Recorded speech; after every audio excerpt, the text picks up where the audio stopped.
At sunrise, the Colosseum was already alive, its massive arches catching the first pale streaks of light, while yesterday's blood still clung to the stone like a shadow refusing to die. Beneath the stands, vendors barked for attention with baskets brimming with olives, watered wine, and honeyed figs ready for a crowd that hadn't even taken their seats. While beyond the iron gates, handlers shoved half-starved predators into place. Lions with ribs jutting through matted fur, elephants stamping in rage with trunks slashing the air, panthers raking their claws against bars with eyes glowing like embers. And from the tunnels came the sharp clang of swords. Not practiced swings, but tests for the day's killing steel. And over it all a low hum swelled into a roar as tens of thousands of Romans poured in, hungry for the one thing their empire perfected better than anyone: death dressed up as entertainment. The Roman arena wasn't sport. It was a laboratory for cruelty where emperors flooded the sand to stage naval battles, starved wild animals to heighten suspense, and forced prisoners to act out myths that ended with very real corpses. None of it accidental, but policy woven deep into Rome's machinery of control, where cheering from the stands wasn't harmless, but loyalty shouted loud enough to echo through history. And today we're stepping straight into that shadow to uncover the most brutal, most inhumane arena acts that went too far even for Rome, from blood-soaked funeral rites to executions dressed as theater, revealing how an empire built its glory on turning suffering into applause. So before we dive in, hit subscribe so you don't miss our next descent into history's darkest corners, turn on notifications, and take your seat because the gates are creaking open. The first gladiatorial combat in Rome didn't begin with golden fanfare or emperors in royal purple, but at a funeral in 264 BC, when the sons of Decimus Junius Brutus Scaeva chose not to honor their father with statues or prayers, but with blood, arming 3 pairs of slaves, and sending them to fight to the death in the Forum Boarium, a cattle market thick with the stench of dung, smoke, and fear. This wasn't entertainment but duty, a munus. An obligation owed to the dead, with roots stretching far beyond Rome to Campania, where warriors were slain at graves to appease restless spirits, evolving over time from random victims to duels between chosen men. A custom the Samnites, once Rome's bitter enemies, held often, and which Roman elites embraced eagerly.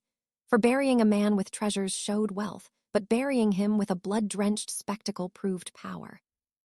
Yet funerals were only the beginning, and by the 3rd century BC Rome's leaders saw how these fights could steady politics. So religious festivals, once solemn offerings to Jupiter, began featuring gladiators, the Senate framing it as piety while the crowd knew the truth. State-sponsored violence designed to keep the people loyal, with even the armor telling stories as early fighters wore the shapes of conquered foes. The Samnite with his heavy shield, the Thracian with a curved blade, the Gaul with a broadsword. Watching them bleed was watching Rome's victories replayed slash after slash, death becoming propaganda. And as blood spilled, the venues grew from temporary wooden stands to permanent amphitheaters, temples to violence where thousands gathered. The games no longer belonging to grieving families, but to the state, each drop whispering the same message. Rome commanded men, armies, even death itself, and no one then could have guessed how far it would go. For what started as ritual sacrifice morphed into theater, and duty became obsession. Rome discovering a new weapon, power over not just the living but the meaning of dying, and once unleashed it never closed that door. If this origin story gripped you, smash that like button and let's keep the algorithm roaring. The crowd's roar wasn't reserved for men. Sometimes it thundered for beasts hauled from the farthest edges of the known world, lions from North Africa, leopards from the Caucasus, crocodiles from the Nile, even giraffes dragged across deserts, not displayed as wonders of nature, but condemned as prey in a carnival of slaughter called venations. Hunts not about survival but domination. Proof the empire could trap the wild and destroy it for pleasure, with Julius Caesar setting the tone in 46 BC by parading a giraffe. The first ever seen in Europe, called a camelopard because Rome had no name for such a creature. Yet it wasn't admired but thrown into the sand to be torn apart, the message unmistakable. If Rome could seize the strangest beasts alive, it could conquer anything. And the slaughter only grew so that, When the Colosseum opened in AD 80, Emperor Titus reportedly oversaw the deaths of more than 9,000 animals in one festival. Archaeologists finding bones etched with marks of deliberate starvation, as evidence that lions and bears were weakened beforehand to ensure a quick, bloody kill. Even elephants, once the terror of Roman legions under Hannibal, herded into the arena and butchered for cheers. While behind-the-scenes logistics were part of the theater, with exotic creatures trapped in distant lands, hauled across deserts in chains, kept alive just long enough to meet their doom, caravans dragging cages through scorching sands, fleets floating them down the Nile, handlers risking their lives to deliver living trophies to Rome. For seeing a panther in the wild was dangerous enough, but watching one explode from a cage in front of 50,000 screaming spectators was power made visible. Every creature a living souvenir of conquest, proving the empire's reach knew no limits. Some emperors made these hunts their private stages, like Commodus, Rome's most flamboyant showman, striding into the arena dressed as Hercules and slaughtering hundreds of animals himself, wanting to look like a god among beasts, but everyone seeing the truth. A fragile ego with a bow. The hunts often rigged with animals chained, maimed, or half-starved, so the emperor could bask in guaranteed victory, and the people cheered not because they admired him, but because when the emperor hunts, silence could be fatal.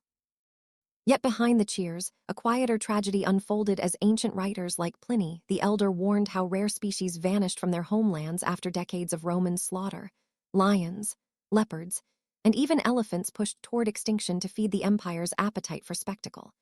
The Colosseum, not just a theater of death, but an ecological wrecking ball. Though for Rome, extinction didn't matter. What mattered was the illusion that nature itself could be captured, starved, and destroyed for fun.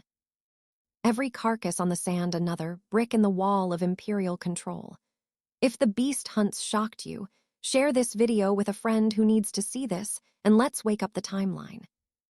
When you picture a gladiator, you might imagine two evenly matched warriors locked in noble combat. But the reality was far more twisted, as Rome thrived on imbalance, with contests engineered for cruelty, building bizarre weapons, imposing absurd rules, and staging fights no one could truly win. Some victims not fighters at all, but prisoners and condemned criminals, shoved into the arena dressed as clowns, handed wooden swords, and sent to die against seasoned killers. The crowd jeering as the doomed flailed and fell in public execution, neatly disguised as sport. Even the weapons becoming characters, with the Retiarius fighting with a fisherman's net, and Trident squaring off against the Secutor, whose smooth, rounded helmet was designed to deflect the net. Not pure skill, but suspense. A living riddle of whether the net would ensnare or the sword would break through. Romans devouring that tension, even when the match was as scripted as a stage play. The numbers growing more obscene, with sometimes one gladiator thrown against several foes, or entire units clashing like miniature armies, turning the arena floor into a swamp of blood, splintered shields, and mangled corpses. And when novelty wore thin, they reached further to female gladiators, gladiatrices stepping onto the sand in the 1st century AD. Writers like Juvenal mocking them, yet records proving they fought for real against dwarfs, beasts, even each other. Their presence blurring gender lines but reinforcing a darker truth. No one, man or woman, was beyond Rome's hunger for spectacle. Even the helmets were weapons of torment, some narrowing vision or muffling sound forcing fighters to stumble half-blind while the audience roared with laughter. Others so heavy that raising one's head became a contest all its own. Armor not always protection, but sometimes punishment. And then came the propaganda plays, with gladiators dressed as barbarians forced to mimic Rome's defeated enemies. Their inevitable loss reminding everyone the empire always prevailed. Every mismatch, exotic twist, and gender-bending stunt carefully designed to keep crowds shocked, obedient, and begging for more. The Colosseum never settling for repetition, but inventing new cruelties, always hunting for the next thrill. If the unfair fights fired you up, drop a comment, Retiarius or Secutor, and let's get the debate roaring. By midday, once the morning duels had soaked the sand and the crowd started to fidget, the arena shifted gears, with combat giving way to theater with death at center stage. Romans calling it Damnatio ad Bestias, condemnation to the beasts. For the condemned, it wasn't a trial, but a script they had no power to refuse. Criminals, deserters, rebellious slaves, prisoners of war, all becoming unwilling actors in an execution disguised as myth, each victim's punishment matching their crime. Thieves torn apart by wolves, arsonists burned alive, traitors thrown to lions. Every scene a morality play written in real blood, and the scale could stagger belief as during Emperor Trajan's celebrations after his Dacian victory thousands of captives were slaughtered over 123 relentless days. Not random carnage, but organized and paced like acts in a grim drama. Every death crafted to keep the audience on edge until the next horror arrived. Animals, the stars of this nightmare with lions, starved to a frenzy before release. Bears chained in pits goaded into sudden fury. Even prized leopards unleashed on trembling victims. The uncertainty of whether the beast would strike fast or toy with its prey keeping the stands howling for more. Sometimes the cruelty dressed as legend with prisoners forced to play doomed heroes. Orpheus torn apart by wild beasts. Prometheus chained as vultures circled overhead. These no longer stories but blood-soaked performances with the sand as their stage. Death in Rome, not always just death, but sometimes theater, bloody mocking theater. If the beast executions chilled you, hit subscribe and bell because you won't want to miss what's next. The cruelty stretched far beyond wild beasts, with crucifixion borrowed from the East staged right inside the arena. Men and women nailed to timber, while vendors hawked wine and children played nearby. Fire joining the spectacle too as prisoners were forced into the tunica molesta. A shirt soaked in pitch then set ablaze. Human torches writhing as smoke curled into the sky, as Tertullian bitterly wrote they were living torches. These killings not just morbid entertainment, but propaganda warnings carved into living flesh. Defy Rome and you would die slowly with tens of thousands watching. Not everyone could stomach it, as Seneca complained that midday executions hardened the soul, making men crueler as they watched. But his protest drowned in the thunder of a crowd that came not for justice, but for the thrill of punishment. Rome's imagination not stopping with sand and swords, as sometimes emperors demanded oceans inside the city with mock naval battles. Dalmatia, spectacles on an insane scale where water itself became a weapon, Julius Caesar setting the precedent in 46 BC by digging an enormous basin near the Tiber, filling it with water and real ships. Thousands of doomed captives shoved aboard and told to fight as rival fleets. Not actors, but men condemned to die for applause, arrows, catapults. And steel turning the basin into a slaughterhouse afloat. Augustus expanding the madness in 2 BC, creating a basin almost 2,000 by 1,200 Roman feet, fed by a custom aqueduct, the Aqua Alsietina, just to keep it full, 30 warships clashing there, each crammed with prisoners fated never to leave alive. The message that Rome could command seas where none existed, even nature bending to imperial whim. By 52 AD, Claudius going further, draining Lake Fucinus to stage another Dalmatia, when the captives greeted him with the chilling salute, Ave, Imperator, mortuary te salutant. Hail Emperor, those who are about to die salute you. History gaining one of its most haunting lines, whether rehearsed or desperate, summing up the hopelessness of men made into props. Fire too having its macabre myths, with victims wearing the pitch-soaked tunic cast as heroes meeting fiery fates. Hercules consumed by poison, or Mucius Scaevola testing loyalty by holding his hand to the flames. The crowd laughing as these heroes screamed, their bravery reduced to ash, their stories turned to mockery.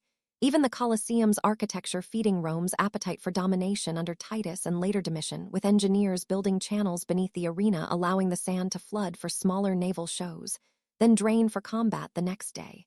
Cruelty becoming an engineering project. Water, fire. Flesh, everything a prop in Rome's theater of control to drown captives, turn bodies into living torches, bend myths into slaughter. That was power. The emperors not satisfied ruling men, but posing as rulers of the elements themselves. If the Dalmatia blew your mind, like and share to flood the algorithm with history. By the late 1st century, executions weren't punishments anymore, but scripts dripping with creative malice, twisting cultural legends into tools of humiliation. Take the games inaugurating the Colosseum in AD 80, when the poet Martial recorded an actor cast as Orpheus, the musician who tamed beasts with song. In myth, animals sat enchanted by his lyre, but in the arena a bear was released mid-performance and mauled the singer to death. Art turned to parody, beauty to butchery. Another victim forced to play Daedalus the inventor who escaped on wax wings, suspended on a crude contraption, meant to mimic flight soaring briefly before plunging to the beasts below. Martial quipping the man must have wished for real feathers a poet's chest hiding a man's terror. Perhaps the most grotesque of all the myth of Pasiphae cursed to desire a bull with one show staging her infamous union with a mechanical beast followed by a killing that blurred execution, humiliation, and pornography. A warning about hubris becoming public degradation. The message clear. Rome owned its myths just as it owned its people. Heroes, villains, kings, queens none safe from being rewritten as props in a pageant of death. For spectators, these scenes sideshows between serious contests, but for the condemned agonizing ends dressed in costumes. For Rome, propaganda made flesh proving the state could even rewrite the meaning of its own legends. In the Colosseum, stories weren't told with ink or marble, but branded into skin, burned into bone, and applauded until silence swallowed the sand. The line between rule and raw obsession blurred until an emperor's whim decided who lived, who died, and how. Caligula, infamous for savage moods, once running out of animals mid-show, and casually ordering spectators dragged from the stands to fill the gap. They came to watch bloodshed only to become part of it. Nero, addicted to his own image, treating the arena as a personal stage, with prisoners dressed as tragic heroes from plays, then executed in ways mirroring their scripted fates. Nero calling it art, while Rome whispered madness. And then came Commodus, the ultimate showman emperor, cloaked as Hercules, storming into the Colosseum with club and bow, slaughtering hundreds of animals crippled beforehand to guarantee applause. Even building the treasury for his performances, bleeding the state dry while forcing cheers from a terrified crowd. Not satisfied, he faced gladiators too, but only with every advantage rigged in his favor. Losing impossible, clapping compulsory. Domitian wielding the arena like a weapon of paranoia, staging midnight hunts, by torchlight to keep Rome uneasy, unsure when amusement might turn to terror.